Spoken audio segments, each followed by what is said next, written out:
Good evening. I will call the Budget and Finance Committee meeting to order at 6:22. Apologize in advance for the late start here, but we have a quorum. Trustee Warren will not be joining us, so it'll be Trustee Arndorfer and I.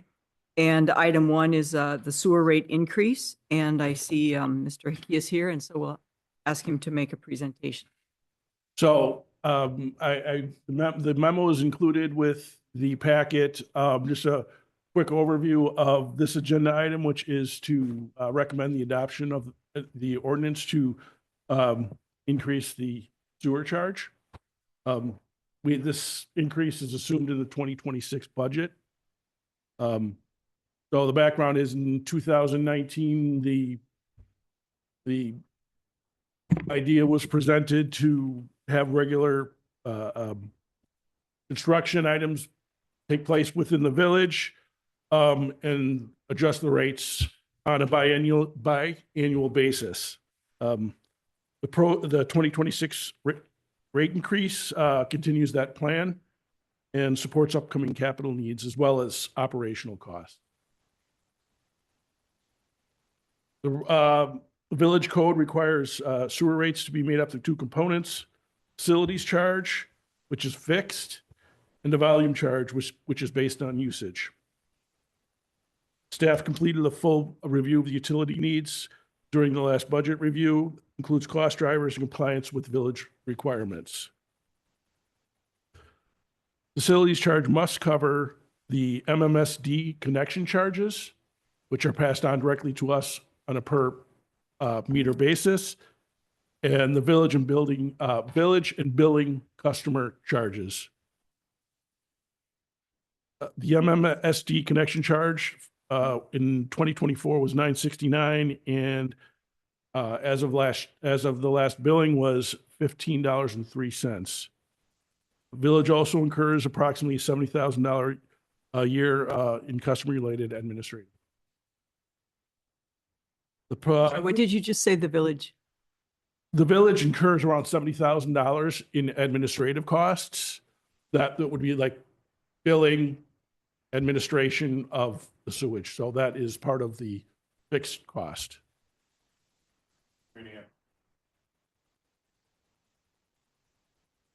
Well, yeah, that's right now. That's what it is. What it is, as we kind of talked about during the last budget process.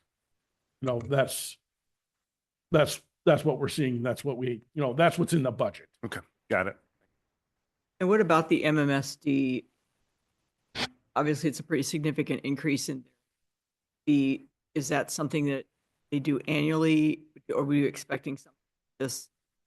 Historically, has it been that big of an I think this relative to what I've seen previously, this is large. So it's on a yearly basis. So yes, it seems to me it's large, but I haven't gone way back in history and seen how it's every year. I can get, take a look at that and get back to you on that if you'd like. Is it formulaic? I'm guessing. Can't answer that right now. Because I guess, we all pay to MMSD as part of our property taxes too. So yeah. I guess just for a little background, especially going into 2027 budget by the middle of next year, a little background on what we see going forward for this. Just for context for the residents, as I had mentioned in questions earlier today, it's important to have context about what the rate increases. I know we had planned incrementally every other, and we're abandoning that due to the infrastructure costs. But I think it is important for residents to have a bit of a heads up. Do we expect 4 years of 22% or, and if MMSD can, if in contacts with them, what are they looking at? Just for full transparency going forward, it's, we have to, deal with the price they give us. It's not. Yes. For the sewage, we are maintaining the every other year increase. Oh, we are. The last one was in 2024.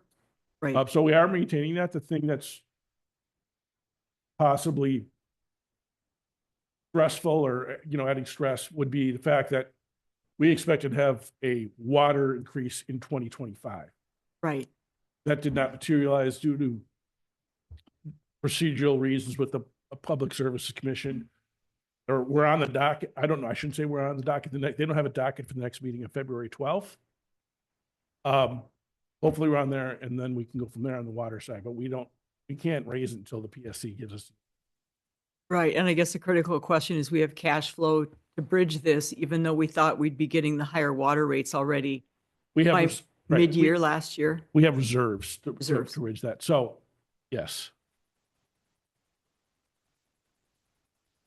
All right. I can continue. I mean, Go ahead. I'm sorry. just on the volume side, what are the things that we have to maintain is a coverage ratio, which is a matter of just historically good business. Also, due to the debt has requirements that we have a coverage ratio of 125%. So that's revenue less our costs, adding back our non-cash costs, or I should say, our non-operational costs, which includes depreciation and debt.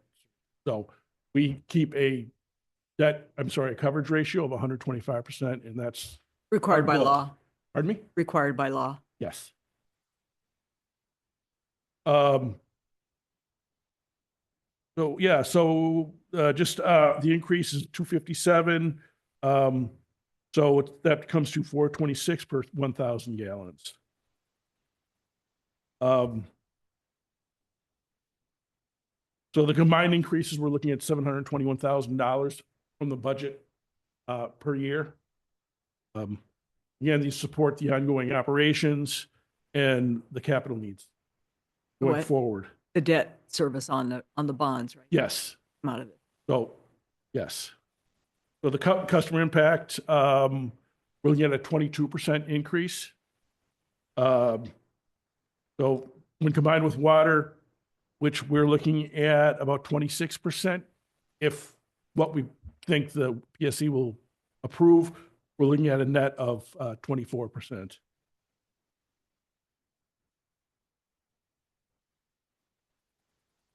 So yes, we do anticipate that in 2028, we'll be looking at rates once again.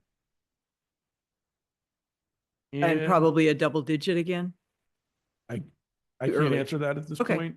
Sure, understood. I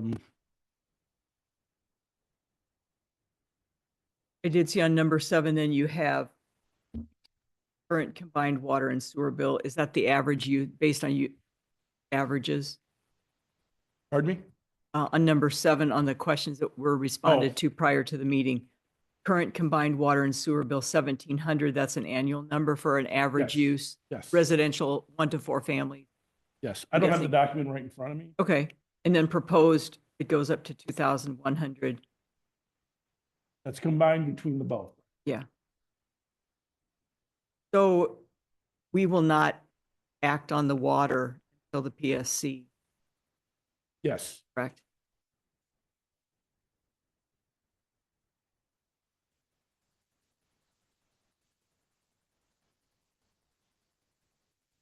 Okay. I would accept a motion. I move to recommend the updated rates presented in this memo to the village board. I will second that with a friendly amendment, the sewer rates, right? We're just doing sewer today. Yes. I'll second that. All in favor? Aye. Aye. Opposed, none. Motion passes 2-0. And we'll move on to, thank you, Mr. Recommendation for parking and citation management system with Captain Santiago. Thank you for being here. Thank you for having me. So a brief Can I history. just start by saying Go ahead. Captain Santiago has done so much work on this. And I'm extremely grateful for your time. It's a complicated. Thanks. So the village parking and citation management system contract with Ames Corporation expires in April of this year. Last November, at the direction of the village board, we released a request for proposal to get some responses, hopefully at least to evaluate and review if we had different choices, whether we could stay with Ames or go with a different company. Starting in December, staff reviewed the proposals that were received. I prepared some documents, including some summary that identify things like the ones that met the needs of the village, their experience, the ease at which they could implement their proposal, considering our timeline, which is, again, April, as well as cost. That information will share with the members of the Finance and Budget Committee. And I'll be happy to answer any questions that you have right now. The goal is that after this meeting, that there's a recommendation to the village to move ahead with one of these two proposals that we identify that better meet the needs of the village. I'm just wondering, compared to the Ames, where does the TS or the T2 company? So if you're looking just at the yearly, not looking at the implementation cost of year one, it's a difference of about $30,000 per year.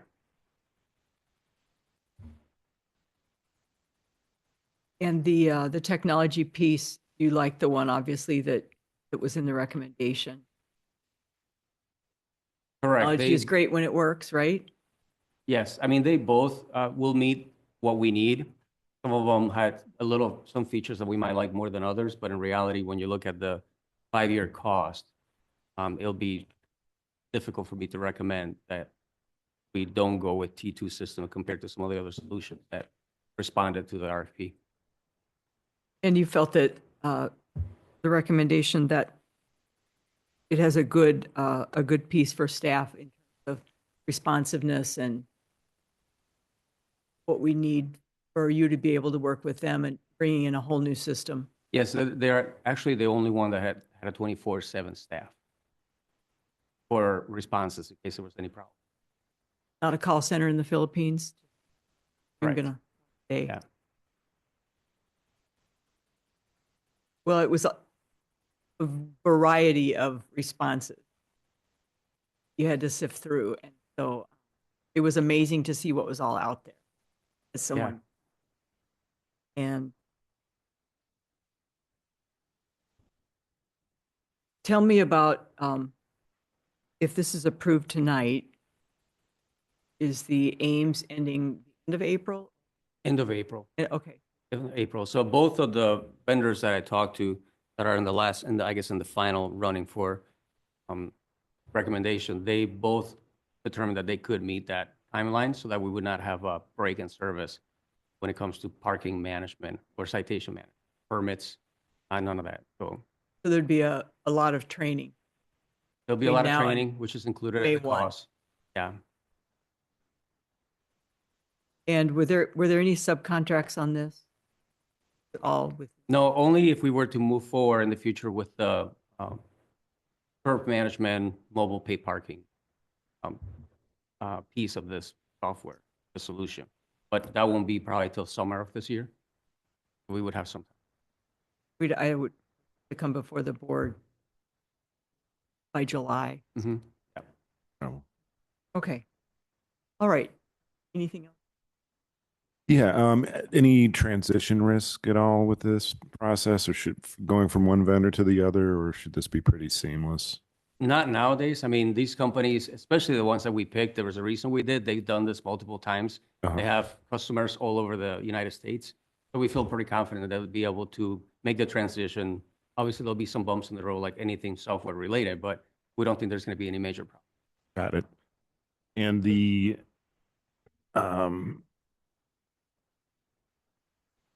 overview says that revenue estimates for curb management are approximately the vicinity of $800,000. Is there any, which is a much larger number than anything we've discussed at this point? Any sense as to what informed that analysis and number?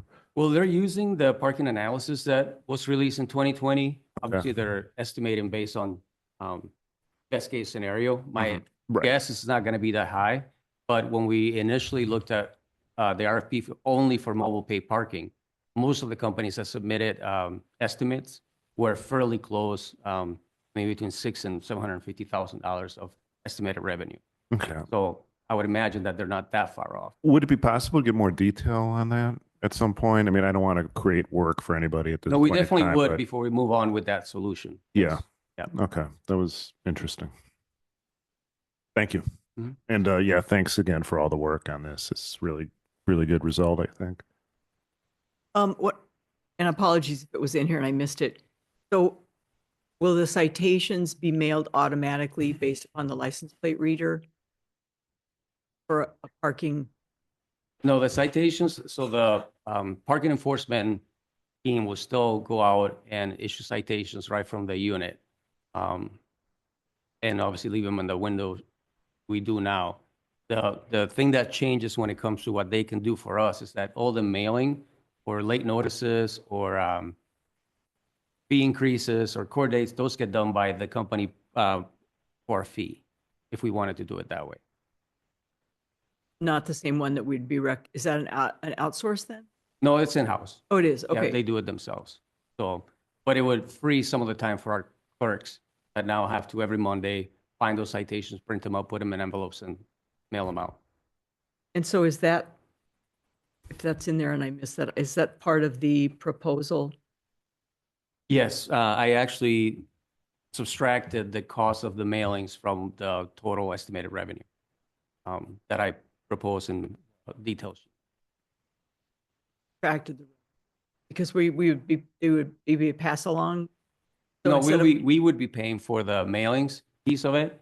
So I subtracted that when I Okay. estimated what the revenue would be for each of the solutions. So they would bill us back or reduce our monthly charge? Correct. Yeah, and we kind of know what they are because we know how many of these mailings we issue every month Sure. for the last several years. Right. And so do you see that be a significant staff capacity saving? Yeah, well, I mean, we issue about 400 per month of those mailings, so Following up after the initial? correct.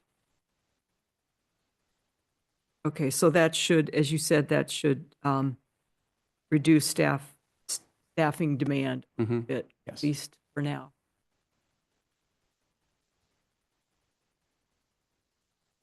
Okay, and then I don't know if this is a little bit, do we plan on putting this in, I don't know if we got the second Jeep yet, do we plan on getting that in the second Jeep right away?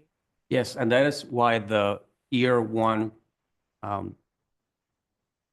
estimates are so high because it includes all the software, all the hardware for the cameras, the installation, the mounts for a second Jeep. Do we So- have any idea when we might? The actual, well, second actually, Jeep? the hardest part will be to find out when we're going to get the Jeep. That's what I was You know, asking. We don't know. Well, my guess is we're going to have the equipment before we get the vehicle. So, but we will still be able to use the Jeep that we now have for enforcement So until no that happens. ETA on the Jeep. Correct. Okay, all right. Okay, thank you. See that we have a motion.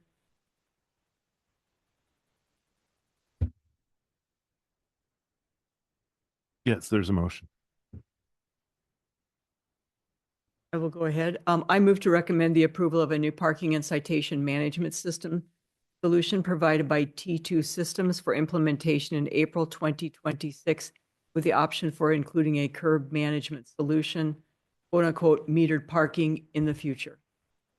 Second. One more question. Would this be implemented in May? April, correct? It's April is correct because we want to make sure that it's implemented and tested before the contract with Ames. Right, any further discussion? Okay, all in favor, say aye. Aye. Any opposed? None. And so the motion passes 2-0. Thank you again. And number 3 on our, good. Update on policy 50 credit card policy implementation. Yes, that's me, and I can do this quickly. The policy was approved last August, and the directive of the policy was to recover credit card costs. And at the time it was presented to this committee, we were talking about a convenience fee. In the interim, since that point, we talked to Invoice Cloud and let me back up. For the AIM system, until it converts to the new for a couple of months, we are charging a convenience fee of 3%. So that's just for the parking, but for all the other fees, licenses, et cetera, Invoice Cloud will be taking on the cost and charging a fee up front. So in other words, when we have, let's say, a building permit for $500, we will get $500 and no fees. What the payer will see when they go to the site or they pay downstairs is there's a 3.5% convenience charge that will be revenue to Invoice Cloud. They will also be responsible for the credit card fee. So we won't have to be adding revenues and then paying the credit card to Chase every month, but rather we're just going to get our $500 and that will be the end. But I just wanted to keep you up to date on that because that's kind of a change of what we discussed, I think, last year. So are there two fees? Is there the Invoice Cloud fee and the MasterCard fee? Or is it all one? No, we will still be paying For Invoice Cloud. so like say I come in to pay my dog license Right. and it's $40 and I would decide I want to use a credit card. I'll pay the 40 to the village. Yeah. Will I pay one to Invoice Cloud fee and then also a It's gonna, well, when you're gonna have $40. That's what we charge for the dog license. Plus you have a convenience charge of 3.5%. Okay? So you'll be paying what, 40, whatever, 41 something, whatever. 41.50, keep it simple. You'll be paying that. But the $40 for the fee plus the convenience, and that will be 40, so the total will be 41.50. But it is just one extra fee, not Just one. Invoice Cloud. And yeah, Invoice Cloud will be getting that revenue. And so that's what's We're looking at February, middle of February. They told us February 15th, so. and how will this be made? I think, residents are really not having that. Right, so What's the communication? we're gonna put a communication in the Friday village manager's memo. Maybe at the top. Yeah. And also, I think on the webpage, I'm gonna have them put a note on it saying, starting this date, February 15th, we will be charged, there will be a convenience charge for use of. And no profit is sought. Village makes no I mean, profit, Yeah, I mean, we just can put that in there. passing along the cost of Right, of do doing the- business. Okay. All right. So probably the manager's memo, Rebecca's approval, Yeah, and Facebook or whatever. we can It put just, something on Facebook. I think it's going to have to be, you just have to you have to be transparent. Right, It needs to be prominently. and yes, absolutely. Agree on the communication. Pardon me? I agree on the communication. Thank you for the update. And so at this point then, I mean, obviously we don't do utilities because that's baked into the, Mhm. so parking, the stuff that goes through the clerk's office, is the plan then, I apologize if this is in here and I missed it, when we think we would be all in on this, recouping, or I'm sorry, passing along credit card fees? I'm looking at February, February Okay, date. excellent. I mean, they gave us the date of February, Okay. so. Is that a contract we'll sign with them that will be for, It was not a change in the contract. It was a change in the pay structure with Invoice. okay, so it's a vendor we've used before. It's our current vendor. Oh, okay. We're just saying, and they're saying we have the service, you can add the service charge and you guys can figure it out on your end, or we can do it for you. Okay, good to know. All right, No further questions. okay, Thank thank you. you very much. If there's no other issue coming before the committee, I make a motion to adjourn. Second. All in favor, say aye. Aye. And we are adjourned at 46. Thank you. Thank you both. Mhm. No? Okay. It's 7:00 and I'd like to call to order a meeting of the JP&L committee. Trustee Wes is not with us, so I will chair in his absence. We have one agenda item, consider update job description for assistant to the finance director. And to present on that is the assistant village manager. Okay, so we are bringing this today in preparation for our assistant. Sorry. Let me pull it Bring a it little really closer. close. Yeah. Okay. It glides over. You want me to start over? Okay, so we are bringing this to you today in anticipation for the retirement of our assistant to the finance director. And we have updated the job description slightly, so we wanted to bring it in front of you.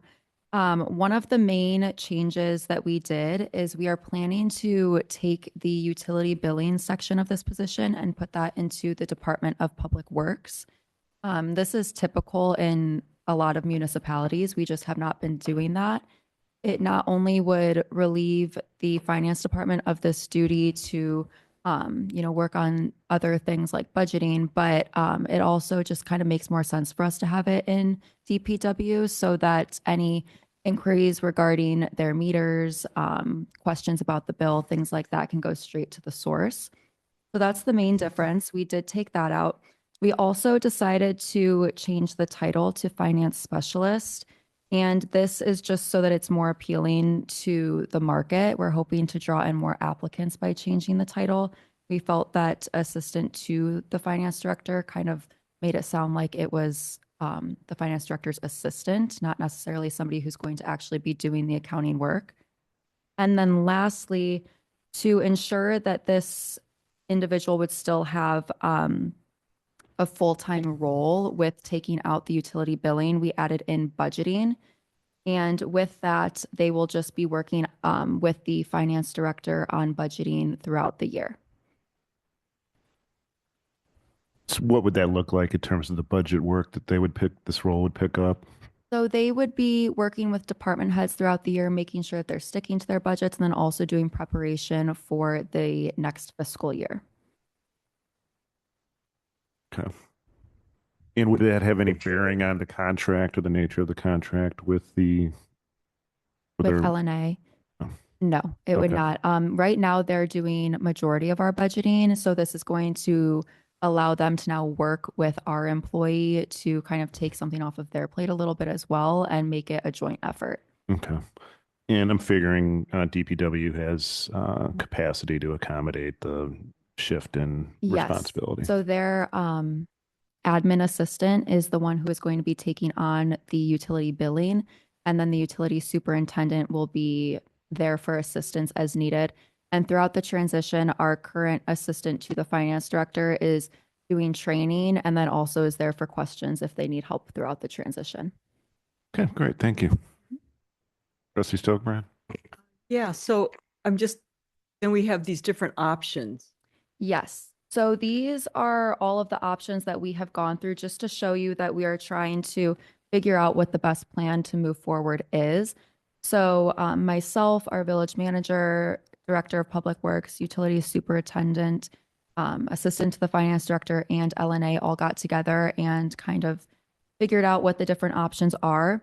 So what we currently are planning to do would be option 5, which would be to hire in-house for the accounting role, the finance specialist, and then utility billing would move to Department of Public Works.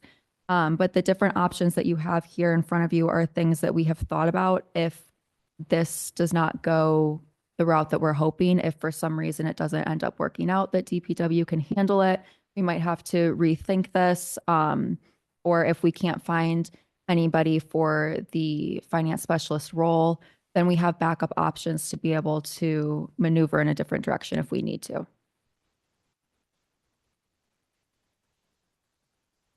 So this is probably an unfair question to you because you're new, but it seems to me at one point, Public Works decided that they wanted the phone calls to come through Village Hall, like about my garbage pickup. And I think that was going on does Toya remember? Did that happen for a while and now they're back at Public Works? I'm just wondering about how this one person. So what happened, essentially, they just have one person as in the admin role there. And so when she's on vacation or out of office, they get transferred to us. Oh, okay. So sometimes it could be a day and sometimes it could be a week. But that's why they were transferred to Okay. us to handle so that they could keep up with their day-to-day operations and we just we're service triage. Okay. And And that so- would continue. We're going to make sure that everybody's trained on being able to answer the utility billing questions. Yeah, that way, I guess, because I was concerned about payroll. If Anthony or Tony, I can never, if he is on vacation, then who steps in and does payroll? So eventually I will be trained on doing payroll. I do know that our assistant to the finance director has some capacity to help with payroll as well right now, but mainly I believe it will be myself. Okay. All right. So there's clearly enough there for, we want to replace the position, and there's enough capacity at Public Works to take on. So is this complicated by the fact that this will also include now the new streetlight billing? That will be added on to the utility bill. However, that isn't necessarily complicating this. Pretty much the only difference in this, the main difference would be switching the utility billing over to Department of Public Works instead of being in finance. I do think that, as opposed to outsourcing that, it would be preferable from a resident standpoint, I believe, to have someone in the village respond to those kinds of calls, Mhm. 5 days a week, as opposed to, I think LNA is typically Monday, Tuesday here. So I can see the value of trying to, I know it's expensive, Mhm. hire house, but I see a benefit. Yeah, and currently our assistant to the finance director is taking on a lot of those utility billing calls, but it is a very heavy load on him. And so that's why we would like to try to transition that with the utility billing over to DPW. And then we also would have people in Village Hall that are trained on taking those calls as well if they needed assistance.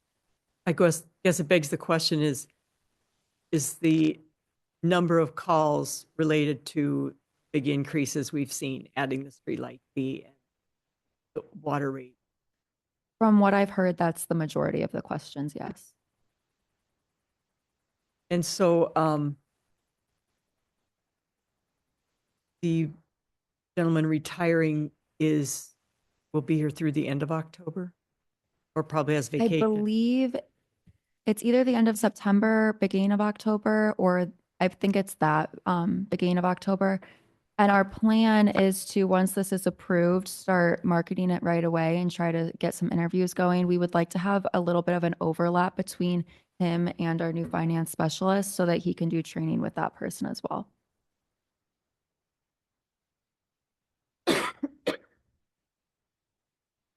All right, is there a motion?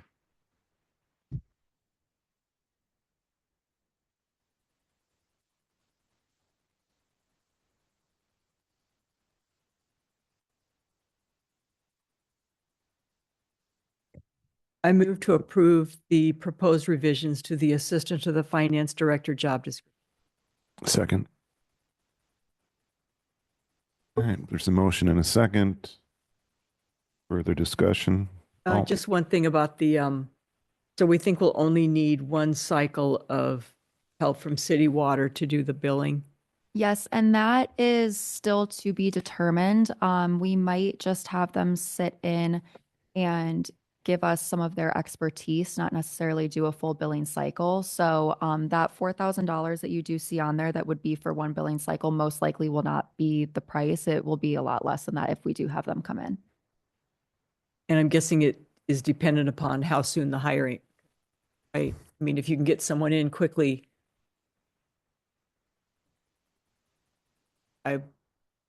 all. Okay, thank you. No further questions. All right, all in favor, say aye. Aye. Aye. None opposed, motion passes. Is there a motion to adjourn? I move to adjourn. Second. All in favor, say aye. Aye. Aye. Meeting is adjourned at 7:09.